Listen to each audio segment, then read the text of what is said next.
Hello tout le monde, j'espère que vous allez bien. Aujourd'hui on se retrouve pour faire un montage d'orchidées sur plaques d'écorce de liège. Donc je vous avais montré dans mes derniers hauls que j'avais acheté des plaques d'écorce de liège pour pouvoir monter mes orchidées dessus, et donc on va le faire ensemble tout de suite. Donc déjà pour commencer, voici ma plaque d'écorce de liège. Donc celle-là je l'ai achetée chez Paul Beau Orchidée et soi-disant c'est du liège mâle, donc il aurait plus de relief que le liège femelle, et que ça, les orchidées, elles aiment bien s'accrocher à l'écorce quand elle a des petits recoins comme ça, et voilà, donc j'ai pris ça. Donc déjà pour commencer, je vais faire un trou dans la plaque pour pouvoir la fixer après, parce que sinon je ne vais pas pouvoir l'accrocher à mon mur, mon étagère, etc. Donc pour ça, il va falloir faire un trou dans l'écorce de liège. Donc moi j'ai pris ça pour faire le trou. Donc je vais essayer de voir à peu près. Donc je vais me mettre ici, je vais faire un trou. Donc ça va pas forcément être facile, hein. Je suis pas bricoleuse moi. Donc ils ont dit qu'avec n'importe quoi, on doit pouvoir percer le liège et faire un trou. Je vais voir si c'est trop dur, je vais demander à quelqu'un de le faire pour moi. Mais bon, apparemment j'arrive quand même à passer dedans. Donc il faut que je ressorte de l'autre côté. Voilà. Donc là mon trou il est fait. Puisque j'ai réussi à sortir de l'autre côté. Ensuite je vais prendre un peu de fil de fer comme ça. Ça va, je crois que ça c'est plutôt facile aussi à découper. Donc je vais prendre un petit morceau de fil de fer. Voilà. Pour le faire passer dans le trou que j'ai fait, comme ça. Voilà. Et donc normalement, si je fais comme ça, voilà, je vais essayer de faire une espèce de truc comme ça, quoi. Comme ça. Et normalement, je devrais... Ouais. Donc là, ça, je peux l'accrocher à mon mur ou sur mes étagères, en fait, comme ça. Donc là, j'ai préparé ma plaque. Maintenant, on va préparer l'orchidée. Donc, je vais commencer par dépoter mon Awira.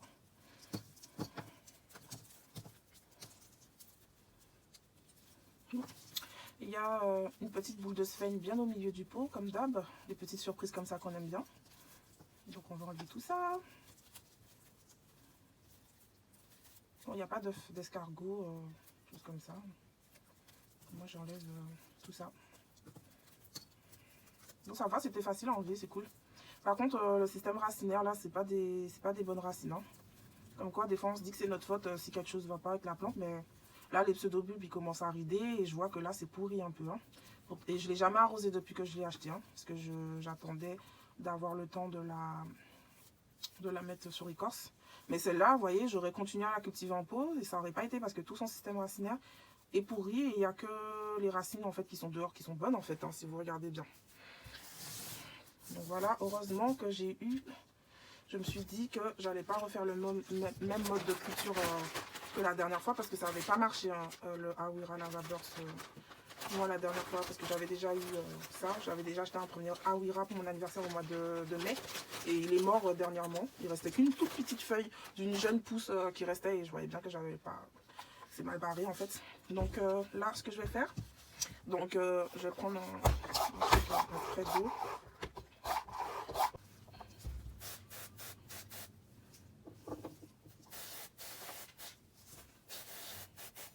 Comme ça après ce sera plus facile de travailler avec de la sphène, surtout la sphène qu'il faut mouiller, parce que voilà. Ensuite pour le Awira, on va travailler comme sur un rempotage normal. On va essayer de couper les racines qui sont pourries, ça sert à rien de les garder. Donc là j'essaie de toucher pour voir qu'est-ce qui est pas bon, qu'est-ce qui est bon.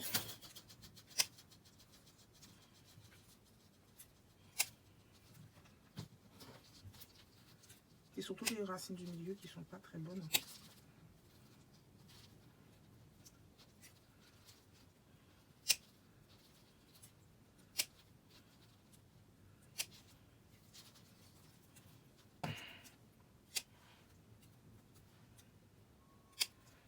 Tout nettoyer comme ça. Donc je vais laisser que ça de racines. Bon, j'ai mélangé mes racines pourries avec ma sphène. C'est pas très professionnel tout ça. Ouais. Donc je prends ma plaque et je vais mettre un petit peu de sphène dessus, directement sur la plaque. Ensuite, je prends du fil de pêche, moi, transparent. Et le genre de fil, j'utilise ce fil-là, en fait, pour faire des bracelets, vous voyez, le genre de fil transparent. Parce que comme ça, ce sera discret sur mon montage, en fait, après, de ne pas utiliser d'autres liens. Mais je sais qu'il y a des gens, comme lien, ils utilisent aussi des collants, quoi, pour, en nylon. Et comme c'est élastique, ça permet de bien mettre le truc. Donc après, on va poser notre petite orchidée sur le lit de sphène qu'on a fait. Voilà. Et on place un petit peu les racines contre la sphène. Et on reprend encore un petit peu de sphène mouillée, humidifiée comme ça. Et on le place par-dessus les racines. Comme ça. Je vous fais un beau fagot comme ça. Voilà. On tient tout ça et après, on prend notre fil transparent et on va attacher tout ça ensemble tant bien que mal. La dernière fois, parce que j'avais déjà une plaque de sphène que j'avais achetée à la Canopée et j'avais une autre orchidée aussi à monter et donc j'ai déjà fait un montage quoi avant de vous montrer celui-ci. En fait je me suis fait aider par quelqu'un mais là je ne peux pas me faire aider donc je suis obligée de le faire toute seule avec mes deux mains, toute seule. On va voir si j'y arrive. Donc ce que je vais faire, c'est qu'avec ce petit doigt là, je vais coincer le bout, cette extrémité là. Et l'autre extrémité, je vais travailler avec cette main là, en gros. Voilà, comme ça. Et ensuite, je vais passer autour de ma plaque de liège, comme ça. Je suppose que vous ne voyez pas le fil. Hein. Et tant mieux, parce que si vous ne voyez pas, c'est bien, parce que ça veut dire que mon montage, il ne va pas être trop visible. On ne va pas trop voir le fil qui passe, en tout cas par devant. Donc voilà, je fais passer le fil comme ça, en allant vers le bas de la plaque. Et quand j'arrive vers le bas, je remonte encore vers le haut. Comme ça. Hop, j'ai plus de fil, donc j'arrête. Parce qu'il faut que je garde un petit peu de fil pour après pouvoir attacher les deux extrémités. Vous voyez? Donc là, je vais mettre ça sur le côté ici. Et je vais attacher mes deux bouts. Je vais faire un nœud normal en fait. Comme ça. Là, j'aurais bien aimé qu'une personne m'aide quand même. Hop.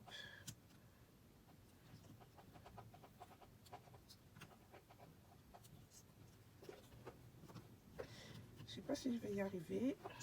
Ah si, j'y suis arrivée. J'ai réussi à faire mon nœud. Donc je vais faire un deuxième nœud pour sécuriser en fait.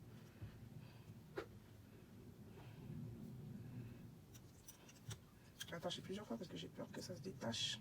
Sur le fil en nylon comme ça, je sais pas qu'est-ce que ça donne en fait. Voilà. Puis après, on n'est pas obligé de garder autant de fil sur le côté. Donc je vais raccourcir un peu le fil. Voilà. Donc voilà ce que ça donne notre petit montage comme ça. Donc il faut savoir que les orchidées montées comme ça, ce qui est bien, c'est que les plantes qui ont des racines qui ont tendance, enfin les orchidées qui ont tendance à pourrir facilement en culture en pot, et ben il vaut mieux les monter sur plaque d'écorce comme ça, parce que du coup ça sèche plus rapidement. Mais par contre ça, il faut vraiment le vaporiser tous les jours parce que ça sèche méga vite. Donc ça c'est tous les matins, les orchidées montées qu'il faut venir les pulvériser comme ça. Donc il faut repulvériser la sphène. Et il faut pulvériser aussi toute la plaque de liège, elle doit absorber l'eau, comme ça, en gros. Et il faut aussi savoir que la sphène, elle va s'en aller petit à petit parce que y a pas tant de fil que ça qui retient la sphène. Donc petit à petit, par tout petit morceau, la sphène, elle va s'en aller. Et, mais le temps que ça s'en aille, il faut que les racines aient poussé et s'accrochent à votre plaque d'écorce de liège. En fait, au final, il ne devra plus vraiment rester de sphène là-dessus. La sphène, là, elle est là pour l'instant pour garder les racines un petit peu humides, le temps qu'elles se refassent et qu'elles viennent s'accrocher au montage. Il faut avouer que moi, je suis totalement novice en la matière. Ce sont mes premières orchidées montées. Donc, il y a mon petit Aouira Lava Birds, celui-ci. Et je vous avais aussi parlé de mon Promenea Sunlight qui allait pas très bien dans son pot. Quand j'ai dépoté, toutes les racines étaient pourries et ça se voyait qu'il y avait un problème dans le pot parce que mes pseudobulbes, ils étaient tous très ridés. Donc voilà.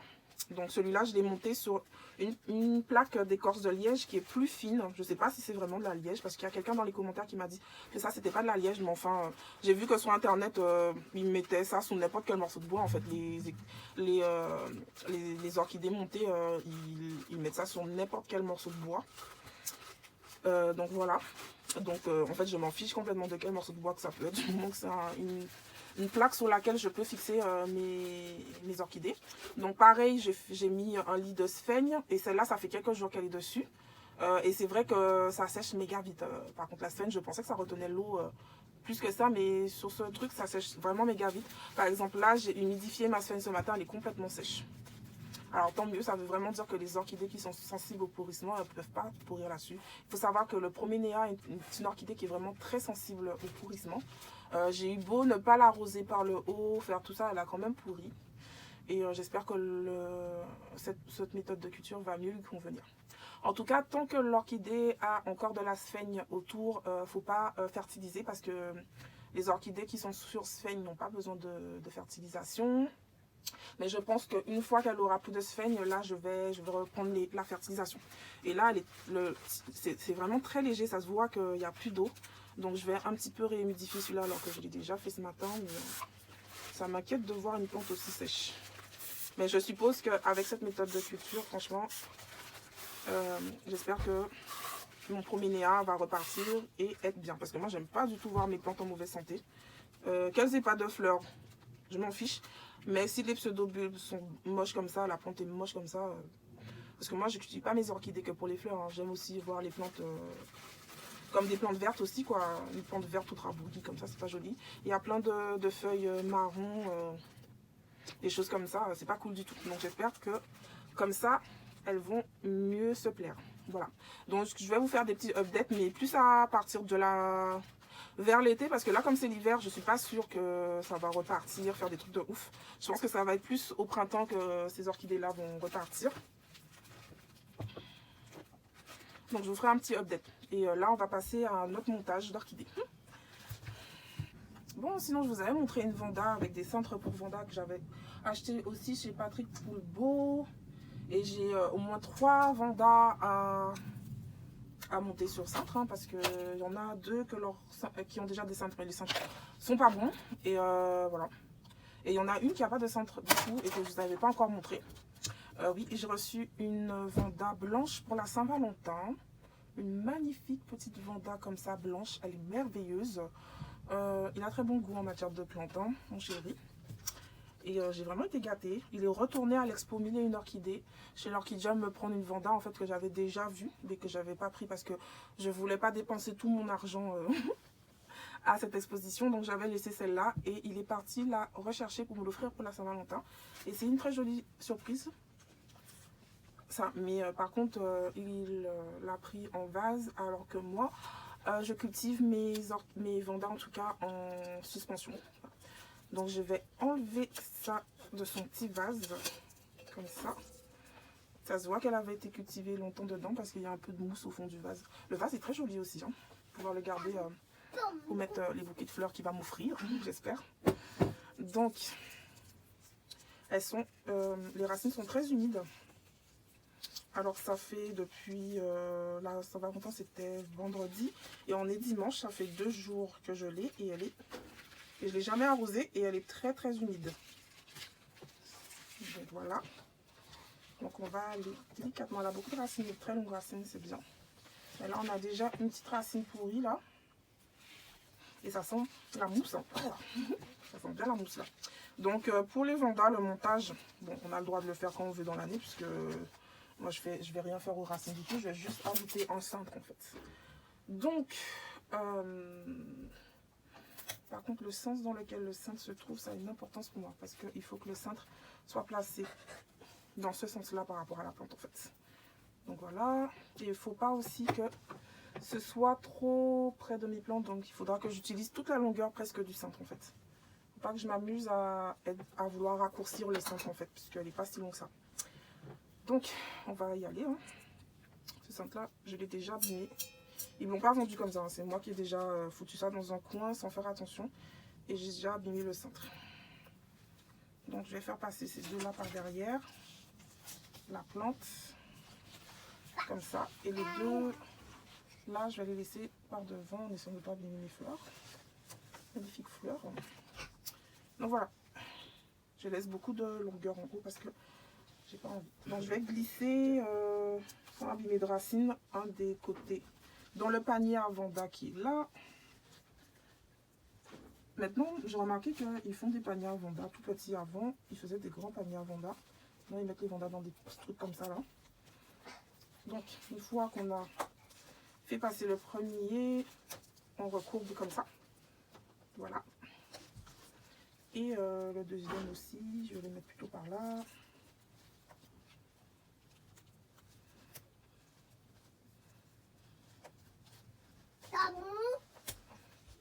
Là, il y a mon bébé derrière là. Et j'ai recourbé ce côté-là comme ça. Maintenant, je vais prendre le tout et je vais retourner tout ça délicatement dans l'autre sens. Voilà.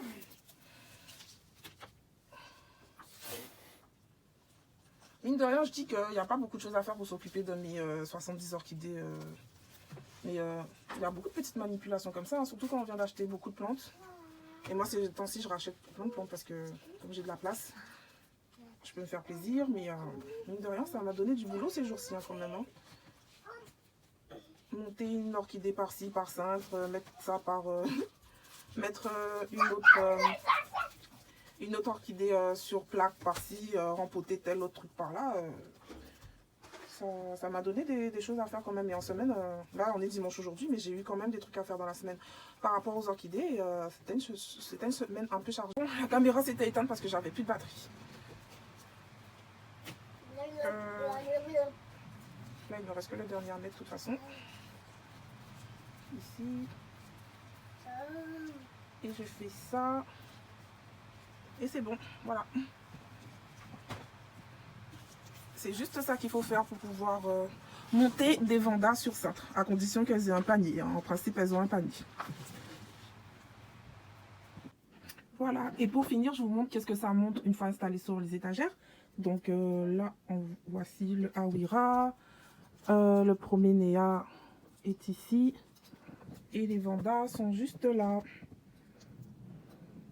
Donc je peux vous montrer que ça, c'est un cintre qui finalement s'enclenche bien. Donc là, tous mes cintres sont parfaits pour une tringle en fait, une penderie comme ça.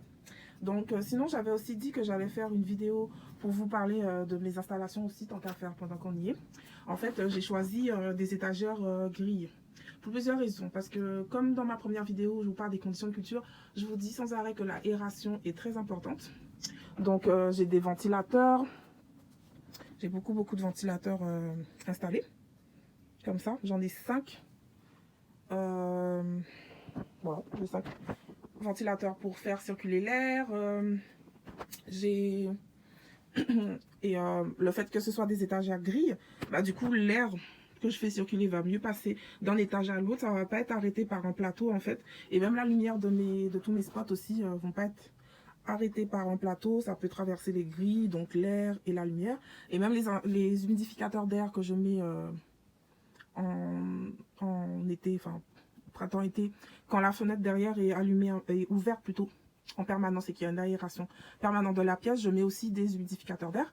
Et l'humidité, enfin les microparticules d'eau projetées par mes humidificateurs sont pas arrêtées non plus par un plateau, donc je trouve que c'est plutôt, c'est l'idéal en tout cas pour moi, de cultiver mes plantes sur des plateaux.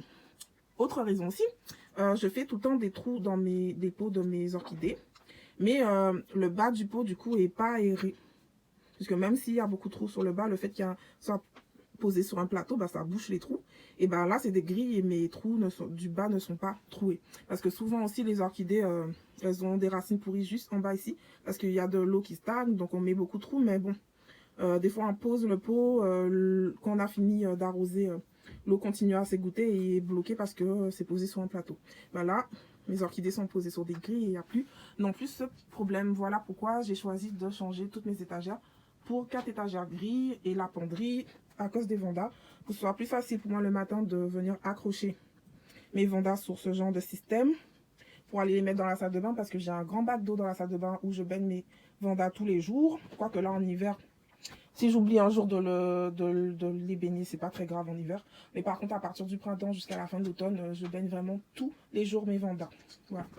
Donc, avec ce système, je trouve que là, mes étagères de culture au niveau de l'aération, de la ventilation, de l'humidité, des lumières sont parfaites. J'ai ajouté, j'avais déjà 10 ampoules à la base. Et là, j'ai ajouté à peu près, je suis à 27 ampoules. Donc, j'ai ajouté 17 ampoules. Voilà. Donc, depuis que j'ai acheté les 17 autres ampoules, j'ai remarqué que le site d'IKEA a carrément enlevé l'article ampoule E27 Vaxer d'IKEA. Donc, la gamme Vaxer existe toujours, mais l'ampoule E27 et l'ampoule E10, ça n'existe plus sur le site de Ikea France. Vous allez trouver sur Ikea belge ou Ikea suisse, mais plus du tout sur le site d'Ikea. Je ne dis pas que c'est moi qui ai acheté all the ampoules of Ikea en France, mais bizarrement, il n'y en a plus. Il faut dire que c'est vrai que dans les deux magasins du 95, c'est moi qui ai acheté toutes les ampoules. C'est-à-dire que j'ai ramassé toutes les ampoules de Francoville et de Ikea Roissy. Donc, si vous êtes dans cette région-là, ça, c'est même pas la peine d'essayer d'aller en acheter parce que c'est moi qui les ai toutes. Voilà, donc, mais par contre, c'est vrai que j'adore ces ampoules parce qu'elles coûtent, par exemple, la E27 que 15 €. Et depuis que j'en avais acheté, ça a vraiment tout changé dans ma culture des orchidées parce que toutes mes orchidées ont commencé directement à émettre des racines, à émettre des feuilles. Et quelques mois plus tard, c'était l'explosion de floraison dans ma maison.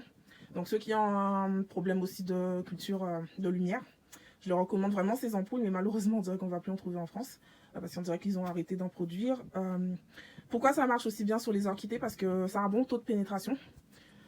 Pour une ampoule de 10 watts, je trouve que la distance que la lumière arrive à parcourir à l'intérieur d'une plante qui est assez haute, parce que parfois, certaines orchidées, elles peuvent faire jusqu'à plus de 60 cm de haut quand même, et la lumière arrive à bien pénétrer, parce que certaines ampoules de mauvaise qualité, la lumière ne pénètre pas assez et elles sont inefficaces à cause de ça.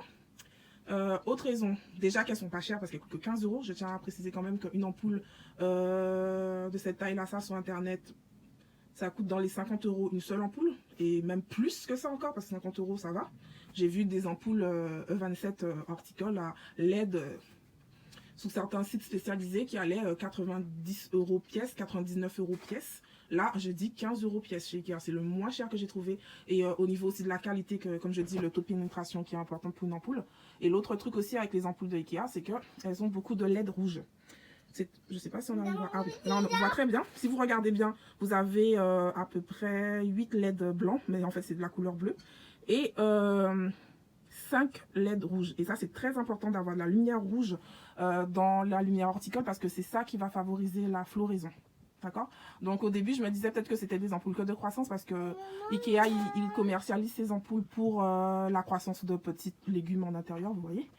Et non, en fait, ça convient très bien pour les floraisons des orchidées. C'est pour ça que franchement, j'ai vraiment abandonné tout ce qui était barre horticole. J'ai vraiment choisi celle-là parce que vraiment très efficace. Ces ampoules, que ce soit pour la croissance et la floraison de mes orchidées. Donc je vous recommande vraiment. Si vous, dans vos Ikea, il vous en reste de ces ampoules, allez-y parce que déjà qu'elles sont pas chères, mais en plus elles sont trop efficaces. Voilà. Donc j'ai pas envie de parler trop longtemps. Si vous voulez savoir, moi, mes petits ventilateurs, ils viennent de chez Amazon. Je vous montrerai une petite photo. C'est bien des petits ventilateurs autour des étagères de culture, surtout quand vous êtes comme moi, vous n'avez pas beaucoup de place chez vous et que toutes vos orchidées sont approchées. Et ben, vaut mieux mettre des ventilateurs pour faire circuler un peu l'air parce que sinon ça va trop favoriser les maladies. Les plantes l'une comme ça collées sur l'autre et pas de circulation d'air. Si chez vous il y a 2 ou 3 plantes, c'est pas très utile, mais au bout d'un moment, quand on a autant de plantes rassemblées comme moi, c'est mieux d'avoir des ventilateurs. C'est bon qu'on n'ait pas de plantes dans la maison, qu'on en ait beaucoup, il faut aérer tous les jours, et surtout quand on a des plantes. Et ben, j'ai pas envie d'en parler trop longtemps parce que c'est des choses que j'avais déjà expliquées dans l'une de mes premières vidéos sur les conditions de culture, que c'est ça qui est le plus important au niveau des orchidées, plus que de parler d'arrosage. Donc voilà. Merci d'avoir regardé ma vidéo. N'oubliez pas de vous abonner et d'activer les cloches de notification pour ne rater aucune de mes vidéos. Et vous pouvez aussi me suivre sur Instagram. Là-bas, vous allez trouver des photos de toutes mes orchidées avec le nom, etc.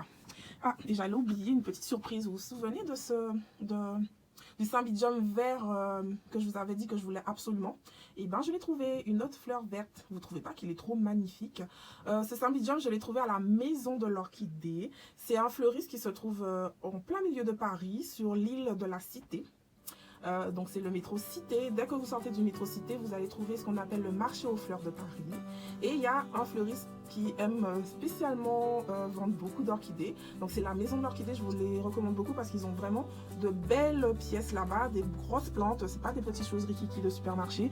Et ils ont des choses un peu plus spéciales. Ils ont beaucoup de phalaenopsis. Pour ceux qui aiment les phalaenopsis, mais pour ceux qui ont envie de voir autre chose que des phalaenopsis, ils ont plein de cambria, plein de vanda, plein de cymbidium, d'énormes cymbidium. Voilà, et leur prix est très raisonnable pour la qualité des plantes qui vendent là-bas. Voilà, donc je vous les recommande parce que j'ai déjà acheté 2 plantes chez eux, c'était des méga grosses belles plantes. Et un phalaenopsis avec un motif très joli que je vous avais montré dans ma dernière vidéo. Plus ce magnifique cymbidium vert que j'ai trouvé chez eux. Voilà, on va s'arrêter là, à bientôt, bye bye. Il y a mon bébé qui fait plein de bruit en plus, il doit en avoir marre aussi. Bye.